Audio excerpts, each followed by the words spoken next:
Welcome, friends. Today I'm going to walk you through Lab 1 and how to get onto APR, or Anatomy and Physiology Revealed.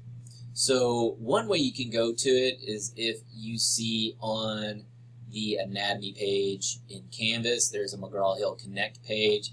You can click on that and it can take you to the McGraw-Hill. Or you can just search for the Anatomy and Physiology Revealed on McGraw-Hill's website, and you can log in that way. We're going to be using the human cadaver for this course.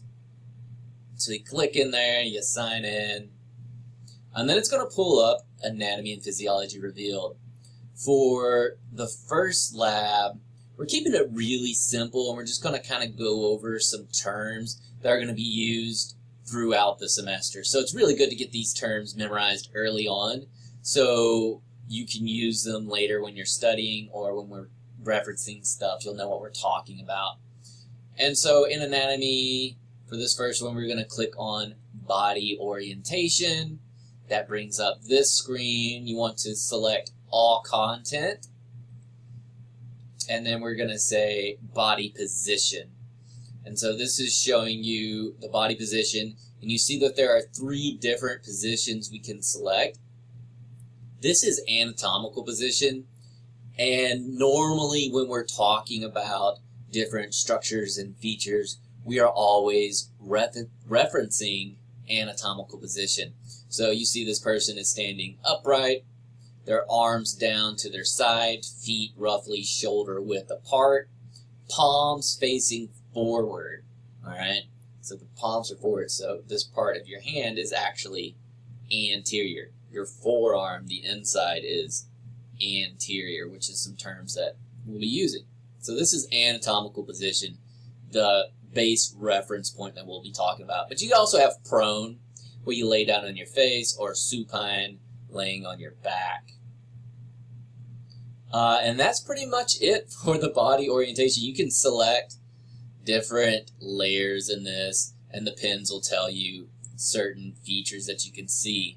And so for your body orientation, it's pretty straightforward. We can talk about the different planes of the body. So if you look at this, you can select this plane right here, which is called the coronal plane. Coronal plane is also sometimes called a frontal plane. And what the coronal plane does, or the frontal plane, it separates the front from the back. And so it separates things that are anterior from things that are posterior, or it separates things that are ventral from things that are dorsal. Anterior and ventral versus posterior and dorsal, these terms are interchangeable in organisms that are bipedal, that walk on 2 legs like us.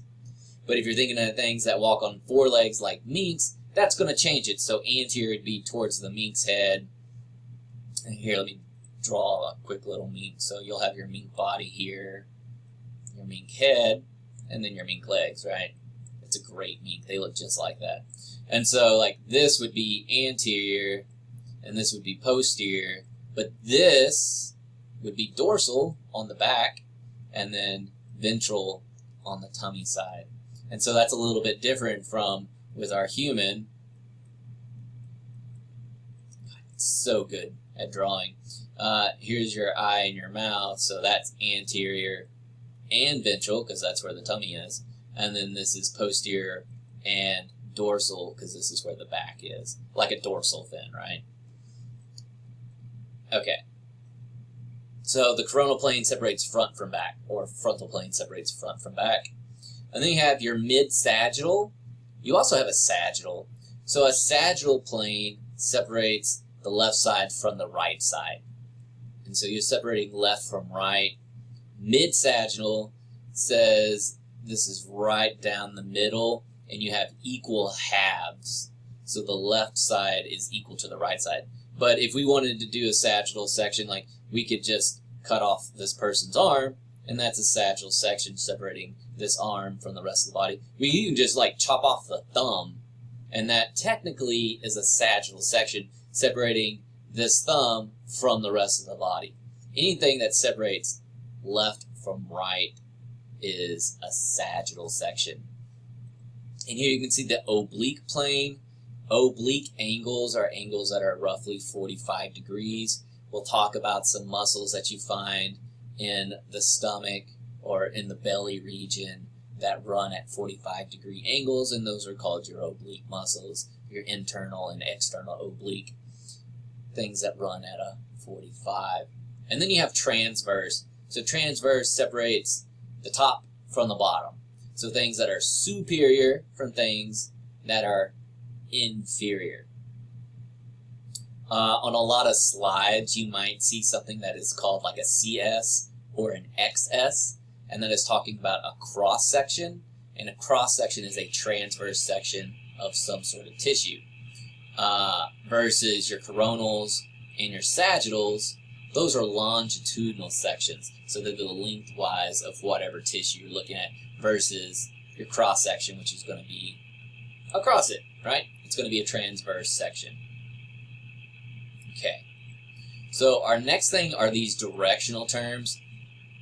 You need to note that these directional terms are going to be relative.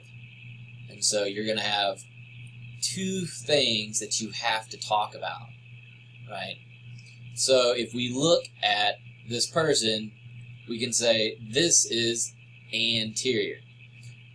So like his nose is anterior, his ear, because it is in front of it, right? Moving this way. You can't just say, I mean, you could, but it's not really proper to say the nose is anterior. It's a relative term. What is the nose anterior towards? And something else you'll notice is that these terms have an opposite. So the nose is anterior to the ears, and so we can say the ears are posterior to the nose, right? We could also say that the nose is ventral to the ears, and that the ears are dorsal to the nose, because it is back closer to the back than it is to the belly. The next one, we're going to talk about distal and proximal. Distal and proximal are always based on the limbs. So on the arms and legs are where you use these terms. And so things that are distal are going to be further away from the core. Things that are proximal are going to be closer to the core. So we could say this shoulder is proximal the elbow, because it is closer to the core, right? Or we could say the wrist is distal the shoulder. It's further away.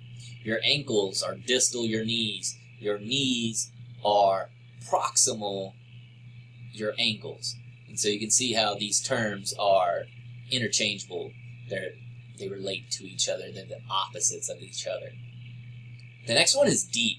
So when we're talking about things that are deep, we're saying that they are deeper inside the body versus things that are superficial. If you have a friend and they're very superficial, they only care what's on the outside, right?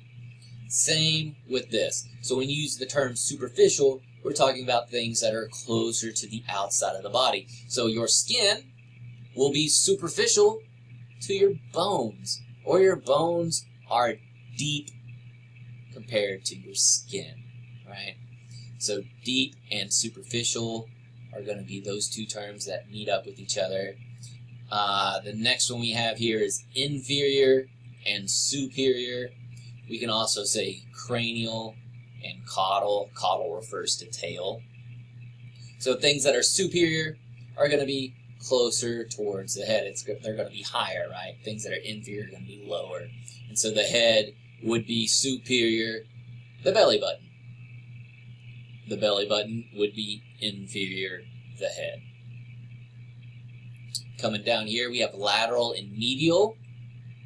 So if something is lateral, it's going to be closer to the outside of the body, off to the edges, away from this midline. So away from that mid-sagittal plane. Things that are medial are going to be closer. So going back to the belly button, looking at that, that is going to be medial compared to his nipples.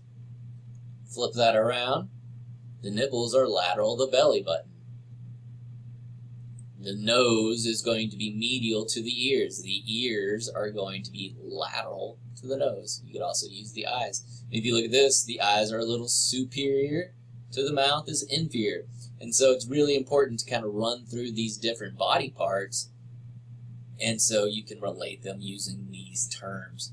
Something that might help you is going to this check mark. This check mark are going to be quizzes, and you can select your quiz types. Right now we're going to be using general terms and regions, and you can do like a lab practical like quiz or a multiple choice quiz or a combination of it. Select the number of questions you want, and then you can go take the quiz. So what direction is indicated? So we're going from proximal down, so this will be distal. You go to the next question and you move on through them, okay? So that would be proximal. And then you can end it and it'll tell you your results. So I got 2 out of 2. Yay me. Something else that you may have noticed if you go here and on your Canvas page, if you look at your account, you can put a picture up on here. You'll have to go to your profile to do that. And if you put in a picture that is clear of your face and is just you, you will get 3 bonus points added on to your grade. And those grades are already up and ready to go. So as soon as you get that picture up there, I'll run through this. This picture needs to be up by the 2nd week of school. And so as soon as you get that, I can give you those points. It's nice to put a face with the name, since I'm not going to get to see y'all face to face at all. And with that, that's the end of the first lab. Make sure to answer the questions that show up so you can get your participation scores. Thanks. Bye.